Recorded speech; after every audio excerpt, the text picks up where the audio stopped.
بسم الله الرحمن الرحيم والصلاة والسلام على أشرف الأنبياء سيدنا محمد وعلى آله وصحبه وسلم. أدا وقفهم ولون تركات قفصة جو نبوة محمد صلى الله عليه وسلم. في أكوكي بيولون باتوني كياري أبادي رمضان دي بتا أبادي بيتا تقبل لكم كو مسا غباني بادا فوا gbogbo àwọn etí ó kù náà abẹ́ Ọlọ́run kó dákun kó má ṣàì ṣe wọ́n nírọ̀rùn fún wa o. Ṣàdúrà fún gbogbo àwọn tí wọ́n ní wàdúrà lórí wa pátápátá, àwọn tí wọ́n ti lọ wọn abẹ́ ọ wá ṣàlékún kẹ́ wọn, àwọn tí wọ́n sì kù láyé náà abẹ́ Ọlọ́run dákun bá wa fún wọn nígúnlẹ̀ rẹ̀ o. Ọlọ́run ògbó Islam tá a wá ń ṣe pátá má ṣàì gbà ní bàdà lọ́wọ́ wa o. Gẹ́gẹ́ bí àwọn ọ̀rọ̀ wa yìí tí a ń bá bọ̀ tẹ́lẹ̀tẹ́lẹ̀ nípa èyí tí a ń pè ní suhul hulki, ìwà tí ó da, madahiruhu bó la ṣe dá màlára èèyàn, wa asbabuhu kí làwọn okùnfà tí máa ń fà á, wa ìlàjù kí sì làwọn ìntàlẹ fún gẹ́gẹ́ bí ìtọ́jú gẹ́gẹ́ bí ògùn. Àti sọ fún wa madahiruhu àwọn táàrí lára èèyàn tá fi mọ̀ pé lágbájá yìí èèyàn burú ni, láwọn àmì tá a lè rí lára lára ọmọnìyàn tá fi mọ̀ pé èèyàn burú ni àti sọ kọjá. Èyí tó kù náà ni asbabu suhul hulki, àwọn tí máa ṣokùnfà kí ìwà burú wà lára èèyàn ó pọ̀. Inshallah kọ́lọ́n kó fún wa ní agbára ti dárúkọ àwọn kan náà tán. À ń sọ gbélé fúnra wa ní ìrántí kíkálukú wa tá a bá ti ń gbọ́ àwọn nǹkan wọ̀nyí ká lè kíyèsára pẹ̀lú ẹ̀, torí pé ọmọnìyàn gbà míì yóò máa wo rẹ̀ gẹ́gẹ́ bí ìgbà tó jẹ́ pé n tó ń ṣe òun dáa, bẹ́ẹ̀ dì ní díẹ̀díẹ̀ òun náà ti ń bọ́ sínú èèyàn burú tí ò ní fura sí. So la fi ń sọ gba àwọn nǹkan yìí fún wa, kálukú wa ká lè jọ kíyèsára kí a má bàa dèèyàn burú lọ́dọ̀ àwọn tí Ọlọ́run jọ dá wa papọ̀ àbí lọ́dọ̀ Ọlọ́run gan pàápàá. Wọ́n sọ fún wa pé asbabu suhul hulki, àwọn tí máa ṣokùnfà ìwà burú ń bẹ. Àkọ́kọ́ wọ́n sọ fún wa pé suhul hulki ń tán pé níwà burú yìí o kaghairi min al-adwa, òun náà dà gẹ́gẹ́ bí àwọn àrùn yòókù ní bí ìgbà tó rí bá ń fọ́ yẹn tẹ́dọ̀ ń dùn yẹn náà ni. Falahu asbabun tajlibiyya, wọ́n láwọn okùn tí máa ṣokùnfà rẹ̀ gẹ́gẹ́ bẹ́ẹ̀ náà ni wabawa'ithun taharraqahu, bẹ́ẹ̀ náà ló sì láwọn nǹkan tó yẹ kó lè sì kí ni ó lè mú kó ń bẹ̀. Wọ́n wá sọ fún wa pé inú àwọn tí máa ṣokùnfà wa burú sí yẹn lára tabi'atun al-insan aw tabi'atul insan, àdámọ́ tó lọ́n bá dámọ́ máa nìyà a máa ṣokùnfà wa burú. Lọ́nà wo wọ́n ní fa hunaka minan nas, a rí inú àwọn èèyàn tó jẹ́ pé inú àdámọ́ tí ó bá wá òun náà ni pé min jibalin lakiha, orí àwọn ìwà tí ó dáa ni. Bẹ́ẹ̀ láàrin ọ̀pọ̀lọpọ̀ ọ̀rọ̀ àwọn àpèjúwe bẹ́ẹ̀ láwùjọ kálukú wa. Walbadha'atu, àwọn tá à ń wí yìí tí ń bẹ lára àwọn ọ̀dà pàápàá, wa suhul hulki gẹ́gẹ́ bẹ́ẹ̀ náà ni wà wọn náà dá. Fataghallaba alayhi hadhihi at-tabi'a,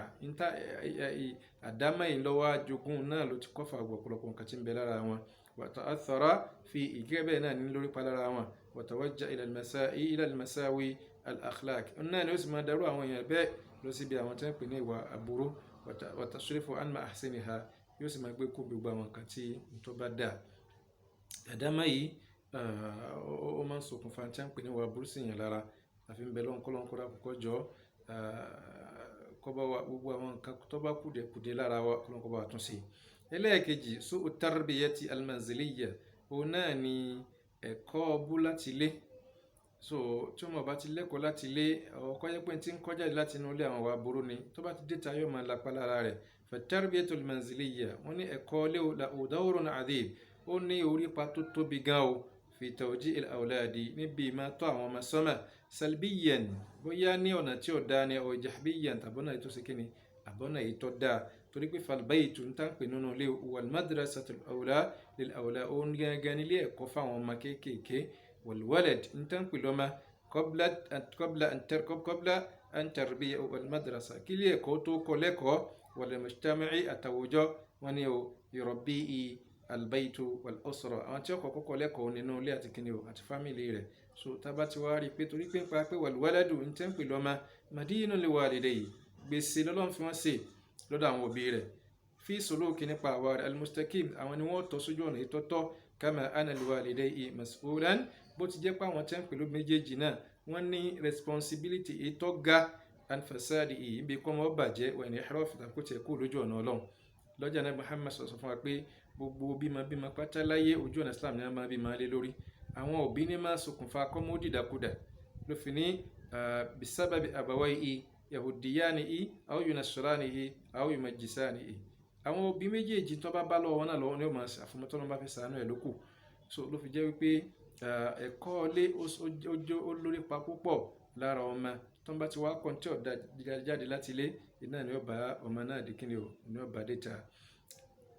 èyí tó jẹ́ lẹ́ẹ̀kẹta biha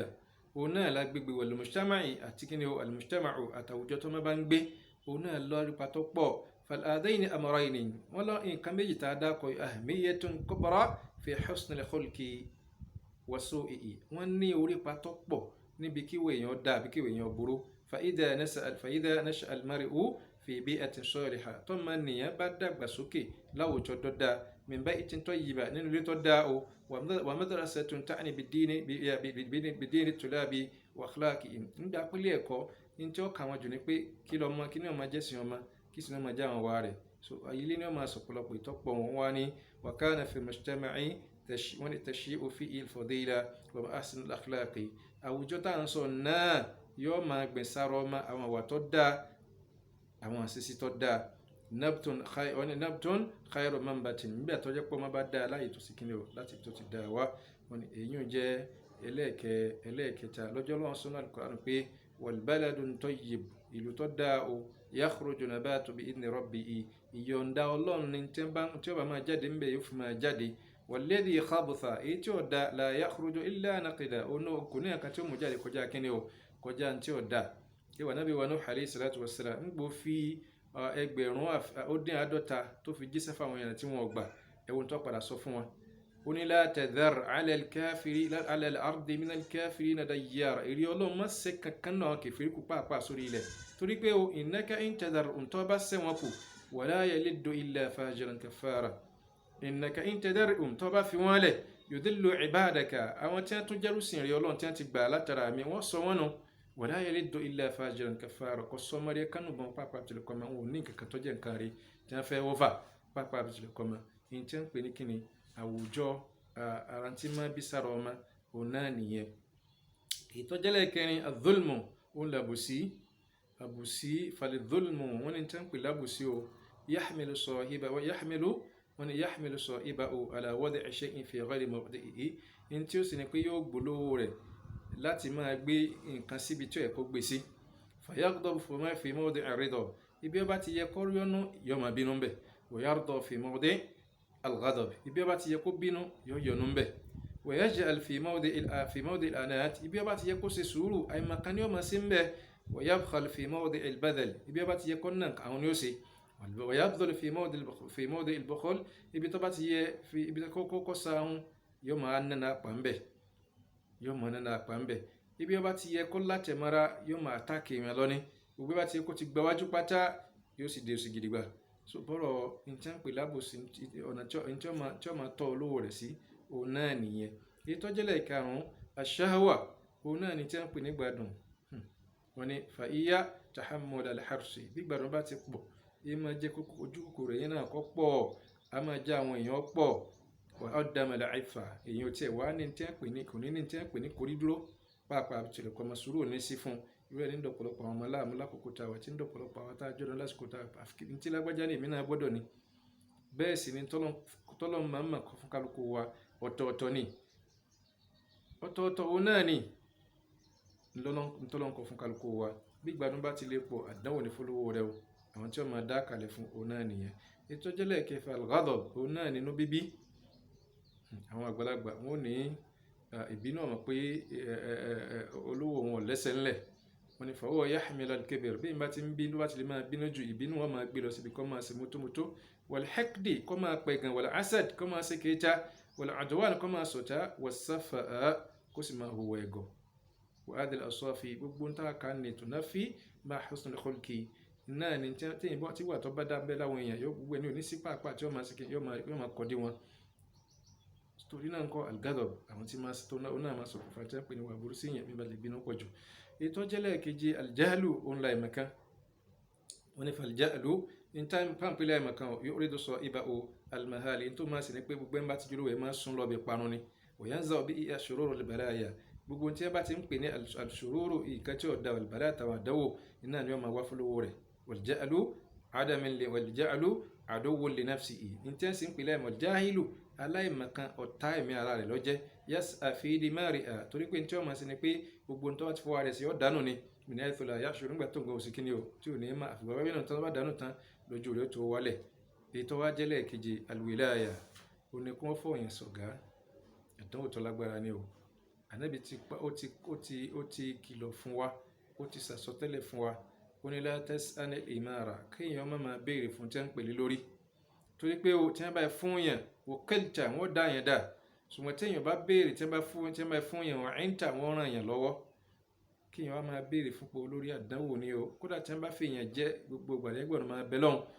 bó ni o sì ní sàṣì tó ní pé wal wilaya ní tí wọ́n pè ní jolórí qad tahaddatha fi akhlaqin taghayyuran òǹgá máa ń sọ̀rọ̀ níbi ìpàwọ̀ èèyàn dà wàhálà khulata'i tanakuran bẹ́ẹ̀ náà ni ìbúrúpọ̀ máwọn èèyàn tanakuran yóò máa kọ̀ fún yàn imma lu'um at-tab'i bóyá pa ìpọ́njú wọn tí ó bá máa bẹ̀rẹ̀ lọ́dọ̀ èèyàn wa imma dayyiqu as-sadr pé ń gba ọkàn èèyàn ó ti fún gbogbo tó kàn yẹn máa gbà tẹ́lẹ̀ yẹn lè gbà máa wọlé àdàkì ìlànà sọ pé man ta'u fil wilayati dalla fi azalihi ẹni tó bá ti jẹ́ pé ìjọga tí wọ́n fi jẹ́ ọ̀nà bá ń jọ lójú ó ń gángan fúnra rẹ̀ náà dalla fi azalihi ìyẹpẹrẹ ní ọba kú lórí epo ọlọ́run dákun má ṣe tiwa bẹ́ẹ̀ àbẹ̀ ọlọ́run wọn nítorí pé àfáwà Salim ọmọ Kutayba ó ní má takabbara fi wilayati gbogbo ẹni tó bá ti jẹ́ pé lórí ìfisó lórí ní bá ti ń ṣègbéraga ó ní ẹnìkan kan ò ṣègbéraga lórí ìjó lórí rẹ̀ o illa man kabrat anhu àfẹ́ tó náà bá ti kà á kún pé ibi tí wọ́n fi hùn sí hùn ipò tó ga kan ni tí ọ̀gbá sípò pé ipò ẹrú lòun wà tó wọn máa ṣẹrú sí àwọn èèyàn wala tawadda'a fiha gẹ́gẹ́ bẹ́ẹ̀ kò sì lè máa wá ṣẹrú sí àwọn èèyàn kó máa tẹríba fáwọn èèyàn illa man kabra anha àfẹ́ tó nǹkan bá ti ga ju nǹkan lọ tó wọ̀ pé kí ni tí wọ́n gbélé lọ yìí ṣé mi gan ò ti jù báyìí lọ àbí kíní yìí àti kó wọn wọ́n náà ṣe kíní o kó wọn wọ́n náà ti rí àbáyọ ń bẹ̀ so torí náà kó ká gbìyànjú gbogbo wa tọ́lọ́n bá fi sọ lórí pátá ká máa bẹ lọ́run lórí ìjù lórí wa kọ́lọ́n kọ́ máa jẹ́ àkọsẹ̀ pàápàá àbítúlẹ̀ kọ́ máa èyí tó jẹ́ lẹ́ẹ̀kẹsàn ń bẹ̀ al-azl òun ni kéèyàn fẹ́ máa dá wà isolation fakama ana al-wilaya bó ti jẹ́ pé tí ń pè ní ìjù lórí tahaddatha fi akhlaqi taghayyuran ìmọ̀ ọ̀nà máa ń lórí pa níbi kíwé èèyàn yí padà fakadhalika al-azl kéèyàn máa dá wà náà ọ̀nà lórí pa tọ́pọ̀ wọ́n ní faqad yasu'u bihi al-khuluq torí pé ní tí wọ́n máa pààyàn láṣẹ ọ̀nà ni wàá burú lọ́jà ní Muhammad sọ fún wa pé tọ̀ kéèyàn máa dá wà torí pé béèyàn bá wà lónìí nìkan àṣẹ ìtọ́ ní wà pẹ̀lú wá dúró pé ó di méjì yóò jìnà wá di mẹ́ta yóò jìnà sí wọn díẹ̀ ṣe ìtọ́nù sí wa pẹ̀lú èèyàn kó máa kọ́ ẹ̀yìn tó dáa wọ̀nyẹ̀dẹ́ kò bí àsọdẹ̀ ọkàn yẹn gan fún ọkàn yẹn nígbà ìpàpà imma li shiddati asaf kó lè kó yẹ pé imma li shiddati hasaf imma wáyà lápẹ̀júwe inú bíbí ọ̀ máa pọ̀ fún ẹ̀ níbẹ̀ àwọn lè kẹ́lẹ́ tó sọ̀rọ̀ tàbí ní tí wọ́n pè sùúrù rẹ̀ sí kí ni o sùúrù rẹ̀ yóò kéré púpọ̀ ìtọ́jẹ́lẹ̀ kẹwàá ń bẹ̀ òun náà ni al-ghina ọ̀rọ̀ bọ́rọ̀ bá ti pọ̀ ju a máa dàdánwò sí yẹn lára o wọn ni faqad taghayyara bi akhlaqul la'imi bataran mélòó làwọn èèyàn tó jẹ́ pé wà wọ́n ti yí padà látara pọ̀rọ̀ dé wọ̀tàṣó òtọ̀rọ̀ ikú asarran tó wá jẹ́ pé ojú ọ̀nà tí ò da náà ọ̀rọ̀ ń tọ́ wọn sí faqad qila wọ́n sọ fún wa pé man nala istatala gbogbo ẹni tó bá ti jẹ́ pé owó ẹ̀ báyìí tó nǹkan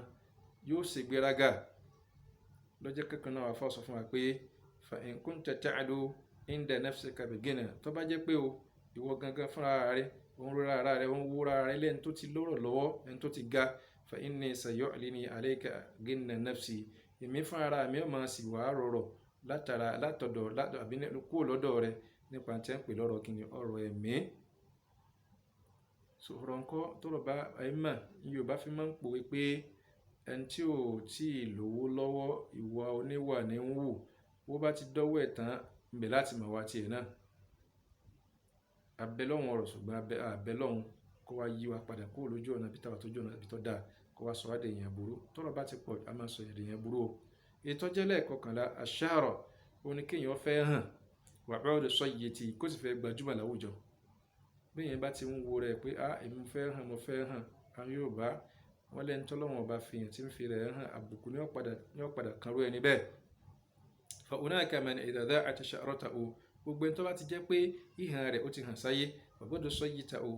àtẹ̀ntọ́ jẹ́ pé òun gẹ́gẹ́ fúnra rẹ̀ náà ó ti dẹni tó gbajúmọ̀ lọ́dọ̀ ayé o imma bi sababi ilmi bóyá nítorí pé Ọlọ́run fún ní mẹ̀kan aw mali tàbówó aw nahwa dhalika tàbí tó bá jọ bẹ́ẹ̀ taghayyara ahwalihi ń tẹ́ ń pè láwọn àṣìṣe rẹ̀ ó yí padà wa tabaddalat akhlaquhu bẹ́ẹ̀ náà àwọn àwa rẹ̀ náà ṣe kí ni àwọn àwa rẹ̀ náà yí padà fasdari min hawlihi wa tunkira liman kana ma'ahu fi bidayati tariqa ibẹ̀ ni ó ti wá jẹ́ pé àwọn tí ń bẹ lágbègbè rẹ̀ wọn ò ní máa ṣe pẹ̀lú ẹ̀ mọ́ gbogbo àwọn tí wọ́n ti jọ ń bọ̀ láti ìpìlẹ̀ yóò yà wọn kó ń bẹ̀ kò ní jẹ́ wọ́n gbogbo sí bóun ni wà á mú sí rí má so àwọn nǹkan wọ̀nyí àdánwò ni o a máa ṣokùnfà tí wọ́n ń pè ní wà burú sọ́dọ̀ ọmọnìyàn ìtọ́jú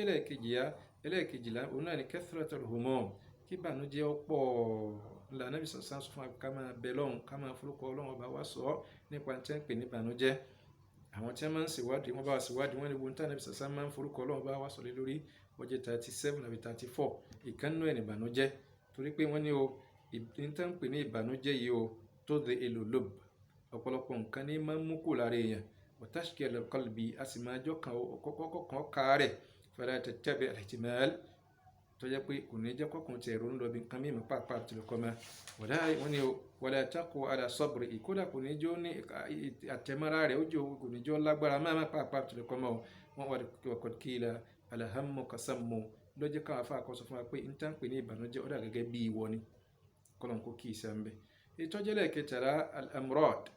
òun làárẹ̀ àwọn àárẹ̀ àwa máa lọ a máa ṣokùnfà wà tí ò dá síyàn lára alladhi yataghayyar bi at-tabu èyí tí máa ń yí n tán pè ní àdámọ́ ọmọnìyàn padà tí máa ń yí padà kama yataghayyar bi al-jism tó bó ti jẹ́ para náà máa ń yí padà ńgbà rẹ̀ bá ti dé àwọn kan ni wọ́n ní ara ọ̀fẹ́ tán pè ní èlé gbogbo àárẹ̀ pátá lára èlé làwọn kakún fala tabqa al-akhlaq al-i'tidal tó bá ti dé sínú ara kò ní járọ máa ṣẹ́kù kò ní ọjọ́ máa ṣẹ́kù lórí bó sì wà má al-i'tidal yẹn pé kó lórí déédéé tó wà tẹ́lẹ̀tẹ́lẹ̀ wala yaqdir ma'a al-ihtimal kò sì jẹ́ ní kò ní jẹ́ kó tẹ ìrònú kankan mí pàápàá bí tó lè kọ́ ma so nítorí tí máa ṣokùnfà wa burúkú yẹn lára òun náà jẹ́ kíni òun náà jẹ́ àárẹ̀ àbẹ̀ ọlọ́run gbogbo tí wọ́n pè láàárẹ̀ pátá tí máa sọ mọ̀nà tó jẹ́ àwa máa lọ ọ̀nà dákun kọ́mọ́sà kí ìṣẹ́ ń bẹ̀. èyí tó jẹ́ lẹ́ẹ̀kẹtàlá ẹlẹ́ẹ̀kẹ̀ńlá òun náà ni kẹ́bùrọ̀ sínì ọjọ́ orí kéèyàn dàgbà falidhalika ta'thiru ala al-jismi wan-nafsi ma'an ọjọ́ orí máa ń lórí pa púpọ̀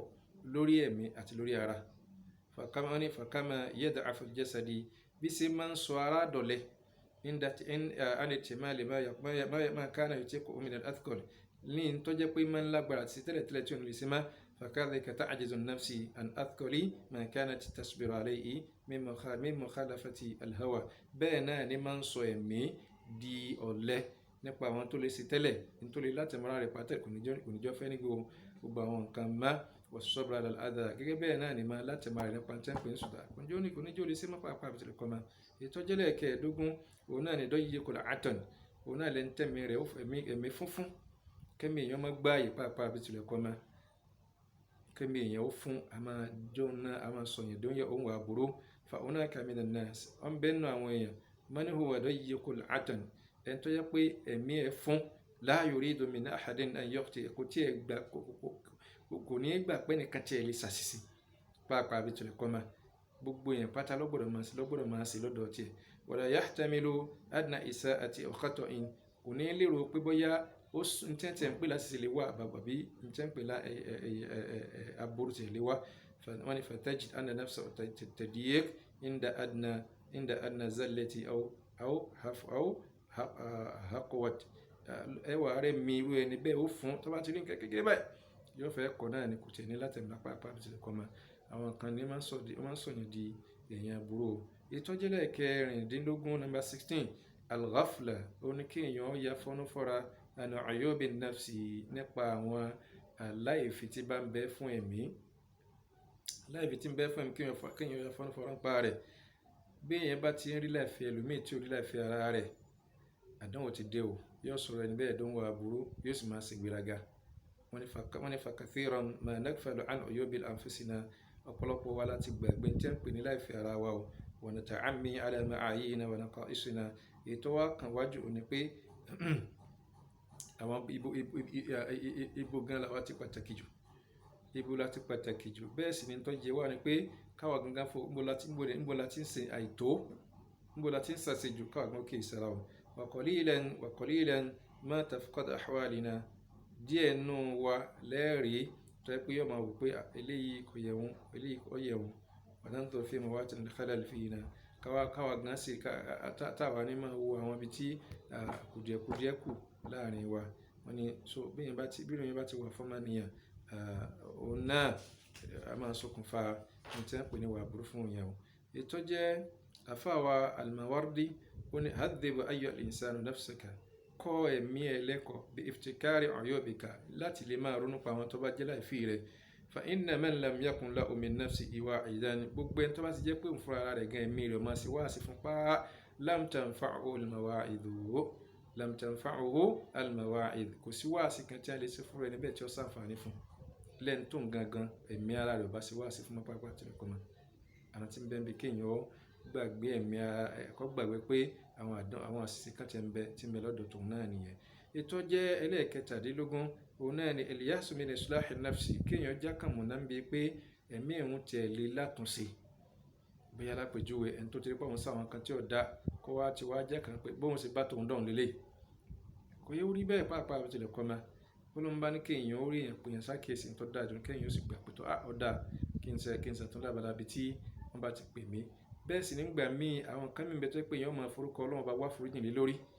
tí nǹkan ò ní tètè kú ń bẹ́ẹ̀ àìwá tètè kú ń bẹ́ẹ̀ sọ fún ẹ̀ pé èrè kú ń bẹ́ẹ̀ bí ti rẹ̀ kọ́ ma èèyàn náà ó dún ní máa ti máa bẹ́ lọ́nkọ́ lọ́n bó mú kú ń bẹ́ẹ̀ ni wọ́n sì ní bẹ́ẹ̀ bá ń kànlẹ̀kùn Ọlọ́run tí ó yẹ tí ó gbò ń bọ̀ bá yẹ Ọlọ́run padà sílẹ̀kùn tó túmọ̀ pé nǹkan ní Ọlọ́run padà sí kíni Ọlọ́run padà mú kú ń bẹ́ẹ̀ so torí náà ńkọ́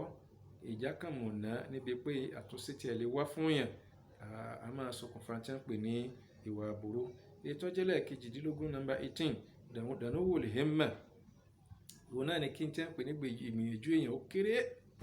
èròǹgbà èèyàn kọ́ lẹ́ wọn ni famadana ti himmatu o gbogbo ẹni tí èròǹgbà rẹ̀ báyìí ti kéré o wọn ni watagat nafsu o n tẹ́ ń pè lẹ́mìí rẹ̀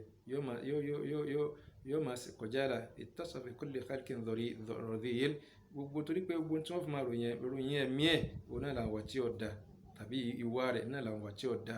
fannafusu dani'a wọ́n ní ẹ̀mí èyí tó dọ̀tí tahawala hawla li anati òun fún rẹ̀ gan bí ìdọ̀tí ní ó ti máa yí wataqa alayha kama yaqa ad-dhubab ala al-qadari ní tí ó sì máa ṣẹlẹ̀ sóòrùn ni pé báwọn ṣe máa ń káàkiri tí máa ń pòye gbogbo tí ó da bẹ́ẹ̀ ni àwọn tí ọ̀dọ́ máa pòye ẹ̀mí tiẹ̀ náà ìyẹn tí báyìí pé ìtẹ́ ń pè ní kíni o èròǹgbà rẹ̀ ó kúrú púpọ̀ wọn ni èyí tó jẹ́ ẹlẹ́ẹ̀kọkàndínlógún nọ́mbà 19 ọ̀nà ni at-taqsir fi ada'il huquq kéèyàn ó kéré lẹ́yìn tí ó máa fi ada'il huquq ẹ̀tọ́ tó bá yẹ kéèyàn ó sọ fáwọn èèyàn kéèyàn ó kéré lẹ́yìn tí ó máa ṣe gbogbo ẹ̀ pátálà lójúṣe tó yẹ ká ṣe bó ṣe kéèyàn ó ṣe bí yẹn bá ti wá ń kéré bí ojúṣe náà a máa sọ yàndèyàn burú ara okùnfà tí máa ń mú yàndèyàn burú òun náà làwọn kan náà wà ní fa hadha al-amru yash'u al-mar'u wọn ni ohun tá à ń sọ yìí ọmọ nìyàn máa ní vilins ẹ̀ yẹn ni pé yóò máa ní àmì ẹ̀ lára nígbà tí ọba kò wọn nìkan wa yaquddu ila iltimasi al-muzawwagat wal-ma'adhir ntí ó wà bí yẹn tó bá tí rẹ̀ bá ń bẹ fún yẹn ntí ó wà jẹ́ kó máa wọ̀lórí ẹ̀mí ni pé kí yẹn máa wáwí jáde tí ò nítumọ̀ pàápàá bí tìlẹ̀ kọ́ máa nígbà míì bí kò máa parọ́ nígbà míì bí kí kó sáà máa sọ tí ò yọ sọ jáde àwọn tí ó máa ṣẹlẹ̀ òun náà nìyẹn so n tí ń pè ní ìmọ̀ ṣẹ̀tọ́ ọmọnìyàn tí n bá ti ń kéré ń bẹ̀ ìwà ọ̀nà àmà sọ wọ̀nyẹn di èèyàn burú ètò jẹ́ ogún qillatu tanassuh òun ni kí n tí ń pè ní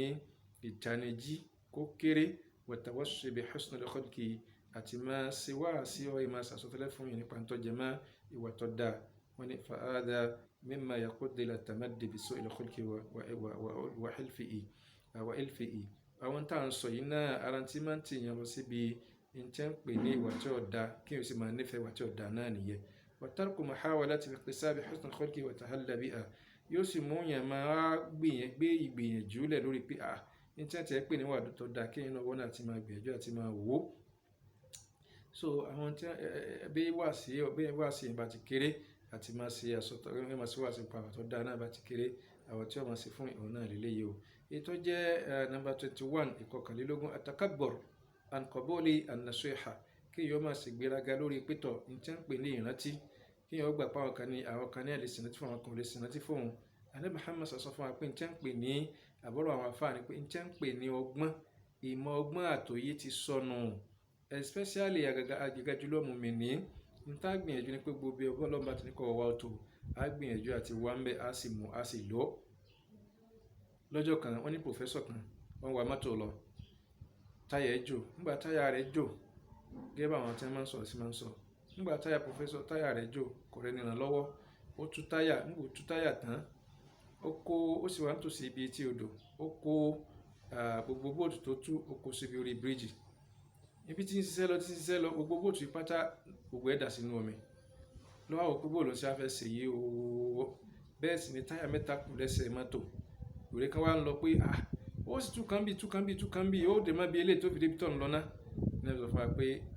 àṣewòrè náà lọ́gbọ́n nú ẹ̀wọ̀n kan sí ọlọ́run lò ó so n tẹ́ ń pè lọ́gbọ́n ọ̀sọ̀nù ni o especially mùmínì gbogbo bí a bá ti rí pátá náà láti gbìyànjú láti lè máa wà so bí yẹn bá ti di pé bá ń ṣègbéraga pé lágbájá ló sí wàásù lágbájá ló sí fún mi o irú ẹni bẹ́ẹ̀ ìwà burú ọmọ wà lọ́wọ́ rẹ̀ o. ètò jẹ́ ẹlẹ́ẹ̀kejìlélógún tí sí nàmbà 22 qillatu tafakkur fi amril akhirah òun ni kí ìrònú pa àlìkíyàmọ̀ èèyàn ó kéré kọ́yẹ́páyé náà ni ó máa bẹ̀rẹ̀ mí èèyàn kọ́yẹ́páyé ni ó bẹ̀rẹ̀ mí èèyàn kí ìrònú àlìkíyàmọ̀ kọ́ wá kéré jọjọ́ wọ́n ní wa ma àdá Allahu jalla wa ala min azmi thawabi liman ahsana khalqahu wọ́n ní ọlọ́run ti sàdéhùn fún gbogbo ẹni tí wà rẹ̀ bá dáa ولهذا كان من وصف الأنبياء عليهم السلام أنهم يكثرون من ذكر الآخرة ló jẹ́ pé ọlọ́run ròyìn àwọn ànábì rẹ̀ pé wọ́n pọ̀ lẹ́ni tí máa ń rántí àlùkìyámà قال تعالى ọlọ́sọ fún wa pé inna khlasnahu bi khalisati dhikri àdánù àwọn tá a fi sàwọn lẹ́sà ò ní pé wọ́n máa ń ṣe kíni o wọ́n máa ń rántí àlùkìyámà tí èròǹgbà ẹ̀yẹ bá ti kéré nípa tó jẹ mọ́rọ̀ àlùkìyámà irú ẹni bẹ́ẹ̀ àbúrò máa wà lọ́dọ̀ tó páyé òní nǹkan kan tí ó sọ fún ju tí wọ́n pè láburú lọ. ètò jẹ́ ẹlẹ́ẹ̀kẹtàlélógún tí sí nàmbà 23 musahabatul ashrar òun náà làwọn ìmọ̀ láwọn ẹni burú lẹ́gbẹ̀ẹ́ ìmọ̀ ṣọ̀rẹ́ pẹ̀lú àwọn ẹni burú ìmọ̀ báwọn ẹni burú rìn wọ́n ní o fàlẹ̀ suhba ẹni tí wọ́n pè ní ìmọ̀ lọ́rẹ̀ ablagul athar fi sulukil mar'i òun náà lórí patọ́ pọ̀ gan-an níbi tí wọ́n pè ní wọ́n ọmọnìyàn làáfàá sọ fún wa pé ẹ má bèè látàsálẹ̀ anil mar'i má bèèrè ń pọ̀ ọmọnìyàn ẹni tí ó wù lálábàárín rẹ̀ gbogbo alábàárín pátá bil muqarana yaqtadi òun náà ni wọ́n máa lórí pa láàrin ara wọn fasahibu sahibu wattabu ishtirak bí ẹ bá bá yẹn rìn ẹni tí yẹn bá rìn díẹ̀ nínú ìwà rẹ̀ wà lọ́dọ̀ rẹ̀ wáyé pé yẹn rẹ̀ yẹn bá rìn ìwà rẹ̀ wà lára yẹn wáyé pé yẹn burú rẹ̀ yẹn bá rìn náà ìwà burú wà lára ẹni tí bá ti kíni ẹni tí bá ń bẹ̀ yẹn náà burú ìwà burú wà lára irú ẹni bẹ́ẹ̀ náà so kéèyàn ó gbìyànjú láti gbìyànjú wá ẹni tó bẹ̀ yẹn rìn rè ká má bẹ̀ yẹn burú rìn pàápàá bí tilẹ̀ kọ́ mọ́ o. ètò jẹ́ nọ́mbà 24 tí ṣe ẹlẹ́ẹ̀kẹrìnlélógún qillatul ahya òun náà ni kí n tẹ́ ń pè ní tìjú èèyàn ò kéré gan-an inna Allaha la yastahi an yadriba mathalan ọlọ́wọ́ ọba yẹn tìjú láti pòwe irú àwọn ẹni bẹ́ẹ̀ lẹ́ẹ̀ máa gbọ́ ogun tí wọ́n máa sọ báyìí èèyàn tìjú nípa tó bá jẹ máa ń tó jẹ máa ń ẹ̀sìn èèyàn tìjú ṣùgbọ́n tó bá ti jẹ máa ń tí ọ̀yẹ́ ẹ̀ńtọ́ ẹ̀ kéèyàn tìjú lé lórí ó dáa kéèyàn tìjú al-ahya min al-iman ìtìjú náà ara àgbàgbọ́ ló wà èmi mọ̀mọ́ yìí wí èmi mọ̀mọ́ yìí sọ kò tiẹ̀ wá lójú tì mí kò síbi kankan tí ò lè sọ̀rọ̀ kan pàápàá tilẹ̀ kọ́ máa àdánwò ní faqillatul ahya ń tẹ́ pè ní ìtìjú tó kéré o madharun min madha'ir su'il khalqi ó ń gángan fúnra ara rẹ̀ ipò kan ló wà inú àwọn kò tí máa fi ìwà burú hàn lára èèyàn وهي في الوقت نفسه سبب من أسباب سوء الخلق òun náà ní sì máa ń ṣokùnfà tí ń pè ní ìwà burú sí yẹn lára òun náà ń bẹ́ẹ̀ náà okùnfà rẹ̀ وذلك nítorí pé tí ń àyà tí ń pè ní ìwà ìtìjú khaslatun hamida ìwà tó gbóríyìn ni o tab'ath an fi'l jamil wa tark al-qab'i tó yẹ pé n tí ó máa wá kì ní pé kọ́sàjẹ́ pé tó wọn mọ̀ sí yóò máa dà kó jẹ́ pé gbogbo tí ó dà òun ò ní débẹ̀ pàápàá bí tilẹ̀ kọ́ máa òun ti jù ní ọmọ òun yẹn òun ti jù òun ní ọmọ òun yẹn o wọn fa idha qalla haya'u al-mar'i tó bá ti di pé n tí ń pè ní tìjú ọmọ ní bá ti kéré o lam yu'addu yubali bi sufuli qadrihi irú ẹni bẹ́ẹ̀ ò tiẹ̀ ní bìkítà láti máa ṣe gbogbo àwọn kan tí ó da وسوء الخلق أتموال تودانا ولم يجد ما يبعث للنهوض إلى اكتساب الفضائل كتير وانا نتوق بلوسي بيبي àwọn àwà tó dáa ẹkùn ò tiẹ̀ sí kí ni okùn náà ní lọ́dọ̀ pápá àti kọ́mọ́ wala ma yarfa'u amma huwa mustaghriqun fihi min ar-radha'ili kò sì ní rí nǹkan kan tí wọ́n máa gbé kó ń bi àwọn àwà tí ọ̀dà pápá àti kọ́mọ́ ń gbà pé kò ní ìtìjú kò sí ìtìjú sì rèé kò sí ní tí ó bá ti ní ìtìjú kò sí nǹkan tí ò lè dánwò ètò jẹ́ ẹlẹ́ẹ̀kọ́ 25 tó jẹ́ ẹlẹ́ẹ̀kẹ́dọ́gbọ̀n òun náà ni àtọ́bù ìpọ́njú mẹ́mà fàhùnmá àtọ́bù wal-jasha òun náà ni ìpọ́njú mẹ́mà àtọ́jú kòkòrò wọ́n ní fàhùnmá min mu'jibati al-ladhati wal-ihqar méjèèjì tá à ń sọ yìí inú tí máa ń mú yẹpẹrẹ dé báyàn tàbùkù ni ومن أسباب سقوط الجاه والمنزلة ó sì ṣokùnfà ó máa ṣokùnfà tí máa jára ń kí èèyàn ipò èèyàn tí máa sọ tí máa mú kó lára èèyàn wal manzila àti pòṣíṣàn tí èèyàn bá wà nígbà tó bá ti jẹ́ pé ìpọ́njú mọ̀mọ́ àdé bá ń ṣe ìpọ́njú mọ̀mọ́ àdánwò ni o àti ojú kòkòrò àdánwò lòun náà o ètò wa jẹ́ pabambarì jù ń bẹ̀ tó jẹ́ mẹ́rìndínlọ́gbọ̀n tó jẹ́ nọ́mbà 26 òun náà ni wọ́n ní ọ̀jìmọ́ ọ̀dàríkà kò lè yí èyí tó jẹ́ pabambarì ni pé o da'ful iman kí gbàgbé èèyàn lẹ bí gbàgbé èèyàn bá ti lè lẹ báyìí gbogbo nǹkan pátá yòókù òun náà ni wọ́n máa ṣe èèyàn so torí náà nǹkan gbogbo pátá wọ́n ní dhalika anna al-iman torí pé gbóńtà ń pè ní ìgbàgbọ́ jima'u kullu khairi òun gángan ní àkójọpọ̀ gbogbo rẹ̀ fa'idha ma da'afa gbogbo àtọ́ tí wàá rí pé ó lẹ ọ̀fà kọ̀tà bí èèyàn ò tiẹ̀ ní gángan fa inna sahiba la yubali bil mukarramati irú ẹni bẹ́ẹ̀ gbogbo àwọn tọ́jú wà pọ̀nlé kò tí ẹni kò ní ká sí wọ́n ní wala ya'ni fi min nuzuli fi khadidi ad-darakati òun gá sí lẹ́yìn òkú tí ẹni kó kú gbogbo àwọn tí ń pè lápọ̀nlé àpọ̀nlé kọ́ máa dọ́dọ̀ rú ẹni bẹ́ẹ̀ kò tí ẹni ká sí pàápàá jùlọ kọ́ máa gbogbo àwọn tá a wá sọ ìpátá òun náà làwọn ní tí máa ń ṣokùnfà ìwà aburú sí arọmọnìyàn àsọlé ìfẹ́ nìkọ̀ọ̀kan wa ká lè kíyèsára pẹ̀lú ogun tá ń pè ní ìwà aburú ọlọ́run kó dàbọ̀ kọjọ gbogbo apáta náà kọ́ mọ́sá ilẹ̀ wa lọ́nà kan sí kejì gbogbo wa náà lápadà rí pé èèyàn náà nìkan sí kejì lára nínú tí wọ́n pè ní ìwà aburú kọ́lọ́run kó dàbọ̀ kọ́ mọ́sá ìkíyèsí ní kọ̀ọ̀kan wa kọ́ mọ́sá ìtúbọ̀ gbàdọ̀ ọjọ́bà lógún tá a sọ ìpátá abẹ́ ọlọ́run má sì ní ìbàlẹ́jọ́ burúfẹ́ ń tọ́sọ́ àtàwátá gbọ́nà kọ́ mọ́sá ìbàlẹ́jọ́ fẹ́ ní kọ̀ọ̀kan wa kọ́lọ́run kó wo àlùbáríkà tọ́lọ́run fi sínú oṣù yìí gbogbo àwọn ibi tí kálukú wọn náà bá kù sí lára wọn tá a kà fún wa ìpátá ọlọ́run má ṣàìkíyèsí wa ń bẹ̀ má ṣàìgbàdọ̀ àwa lé lórí kó gbé kú lọ́dọ̀ wa kó gbọ́ wa náà kú lọ́dọ̀ rẹ̀